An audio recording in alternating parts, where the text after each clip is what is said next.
Direito e Literatura está de volta para debater o tema pornografia e, bom, a história da humanidade mostra a censura também às obras ditas pornográficas, enfim, há vários textos, por exemplo, o Uivo, né, o poema de Allen Ginsberg, por exemplo, né, envolveu uma grande disputa judicial nos Estados Unidos, né, até finalmente ser liberado para o público. Tem os grandes casos, né, o Baudelaire, né, as Flores do Mal, né, do Baudelaire, que foram, né, até um grande escritor católico, né, que começou a defender, né, o valor artístico. Esses são os grandes casos, né? Madame Bovary também. Madame Bovary, o Ulisses, né, nos Estados Unidos, foi talvez o grande sucesso do Ulisses também foi por causa disso, né, desse interesse, né, por que tem de pornográfico, né? Hoje a gente lê aquilo e se pergunta, mas que por é que isso? que alguém Mas por com quê? isso, né? Onde está? Acho que tem um ponto, Mário, tem vários pontos, mas tem um ponto que é interessante começar, e que é a questão do continente negro, né? Ou seja, o velamento em que sempre esteve a sexualidade feminina e a pornografia, o escrito sobre o sexo, vai mostrar isso. Tanto nos 7 Minutos, da senhora do Stefan Zweig, quanto do Decameron, tá vendo? E toca nesse ponto. É interessante que o escândalo desse continente negro, ele vem de longe. Na mitologia grega, vocês devem saber, a disputa entre Zeus e Juno, né? Hera, depende do nome latino ou grego, né? Os dois deuses, o casal, né?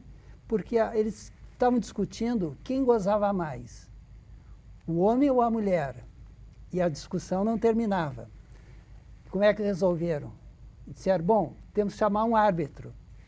De novo, Tiresias. né? Tiresias, chamaram Tiresias, porque Tiresias tinha feito lá, visto a serpente copulando lá e foi condenado a ser mulher. A ser mulher. 7 anos ele viveu como mulher, depois recuperou a condição. Então ele conheceu os dois lados.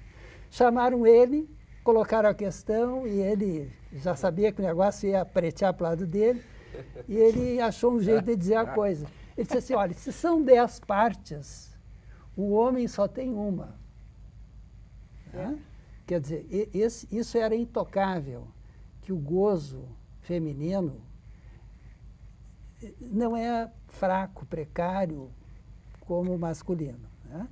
Quer dizer, Boccaccio pegou isso porque o diabo logo se apagou e o inferno não.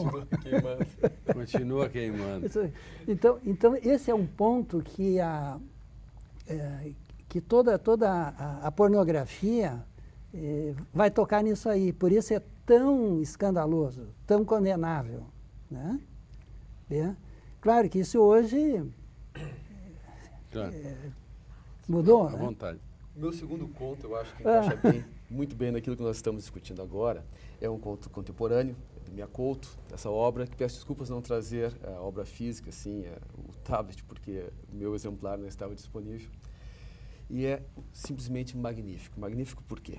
Conta a história de um homem negro que está preso e que, por caridade dos outros presos, ele recebe revistas de mulheres brancas, que para ele era, nas palavras dele, corpos de mulheres muito manuais,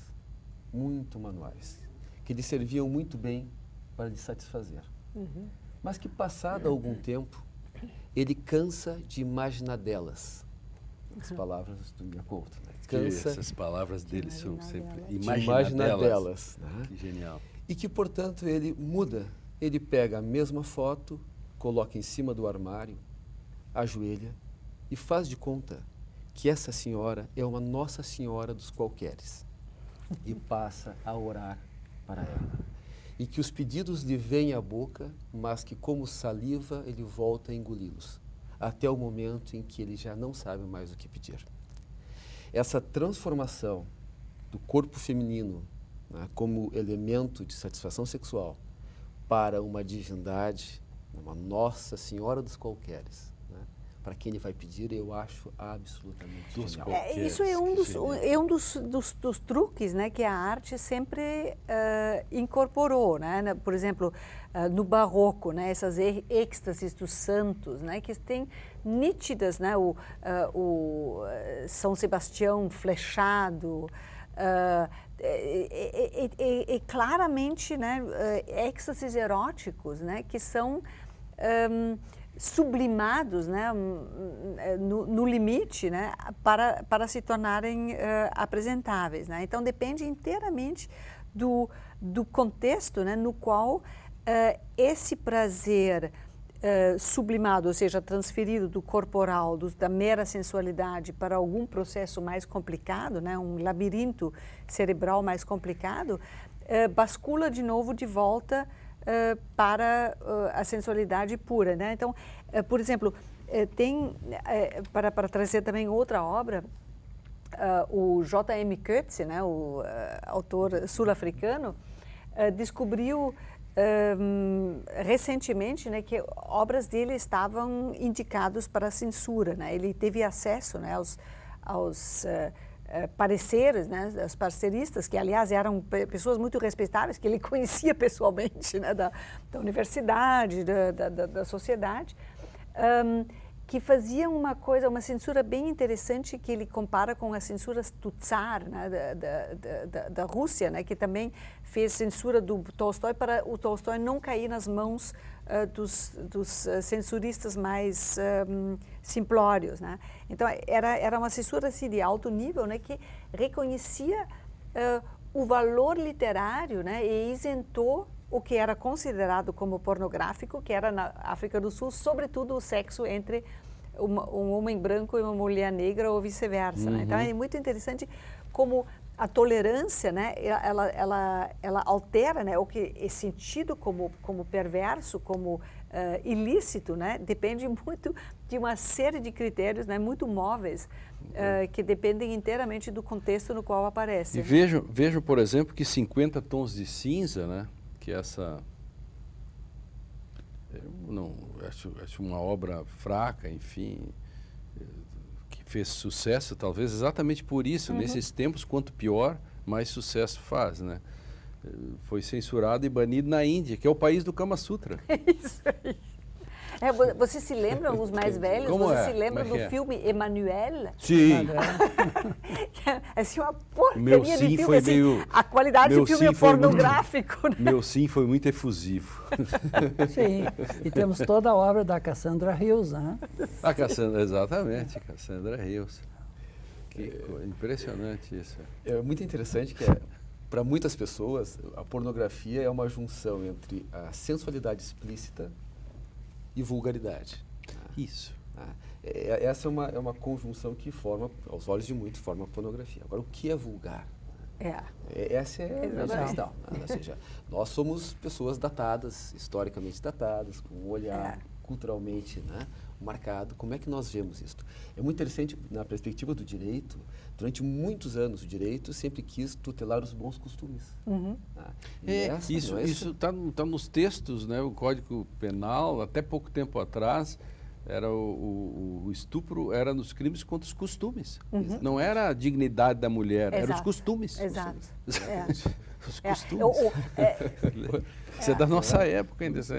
Essa reforma é de 2000 e poucos. Recente, não vou saber exatamente qual ano. Dos anos 2000, não, é mas agora das definições jurídicas, né? Por exemplo, na França, quando a gente 2000. assina um contrato de locação, a gente tem que assinar que vai viver burguesamente. O que significa, né? Por exemplo, que é a gente viver não pode burguesamente? praticar práticas vulgares, pornográficas, etc. Também certas coisas de higiene são incluídas ali. Bom, quem lê isso hoje vai se perguntar, mas que isso? Tem que ir no Código Civil para ver o que está incluído, perfeito, né, do ponto de vista dos costumes. Mas veja como é difícil, né? Ter algum critério que permita ter uma distinção que não seja por uma posição religiosa ou uma moral dita burguesa ou coisa assim, né? Que critérios a gente teria para traçar alguma distinção? Como é que saber que esse é vulgar? Justo. Né? Exatamente. Depende do contexto. É. Por exemplo, se hoje uma moça mostra o calcanhar, Sem problema. sem problema. Cá está. Mas no século, talvez, XVI, todo mundo ficava esperando Não, na tornozelo, escadaria, pra- para quando ela fosse subir na escadaria, tendo que Isso. segurar as saias, apareceria o calcanhar. É. Que- Eu acabo de ler as memórias do Conde Kessler, que, aliás, vocês têm que ler agora que estão voltando as constelações do fascismo, né, light. São memórias assim absolutamente maravilhosas sobre o que aconteceu depois de 1918. E ele descreve, né, ele conhecia a Isadora Duncan, pessoalmente, né, e ela até dançou, né, para um grupo de amigos na biblioteca dele, e era muito difícil para essa população naquela época, né, o que nós hoje apreciamos como dança moderna, né, ela é construída a partir dos elementos, né, da dança da Isadora Duncan e outros do mesmo, né, com o mesmo background cultural, mas para os europeus daquela época era muito difícil distinguir, né, esses movimentos, né, daquilo que eles registravam como animalesco, como Exatamente, primitivo, exatamente. como vulgar, como então tem uma série de barreiras que são puramente da ordem dos costumes, né, e que tem que compartilhar espontaneamente, né, mais aqui nas tripas do que na razão e no argumento, né? Isso torna tão difícil julgar esses casos, né? Onde termina a arte e onde começa a pornografia. Se permite uma breve história, eu conto sempre para os meus alunos na graduação. Do período que eu morava na Alemanha, um dia eu abri o jornal, era época de carnaval, e dava conta da detenção de um casal de alemães no aeroporto de Salvador. O que esse casal teria feito? Eles teriam trocado de roupa nas dependências do aeroporto. Mas como assim? Era um casal de pessoas de mais de 60 anos que haviam tirado as roupas e ficado com roupas de baixo. Portanto, imagine um senhor e uma senhora com mais de 60 anos, estão falando de roupas de baixo, mas, porém, roupas que cobrem bastante o corpo. Não é? Foram detidos, né, por ato obsceno. Por ato obsceno. A chamada no jornal alemão, né, era a globeleza, nua, Claro. em horário público, né, cobertas com purpurina. E aquele conflito lógico, né, como que um povo, né, que expõe, vende a beleza do corpo no carnaval, da forma como vende, é capaz de deter um casal que fica com roupa de baixo nas dependências do aeroporto. Ou seja, quais são os Exato. elementos que alimentam os referenciais? Perfeito. É. Essa questão é incrível isso, né? Incrível. O direito à literatura, passei um pouquinho, vai agora para o intervalo para a gente voltar em seguida para a continuidade da discussão sobre pornografia. Há tanta coisa para discutir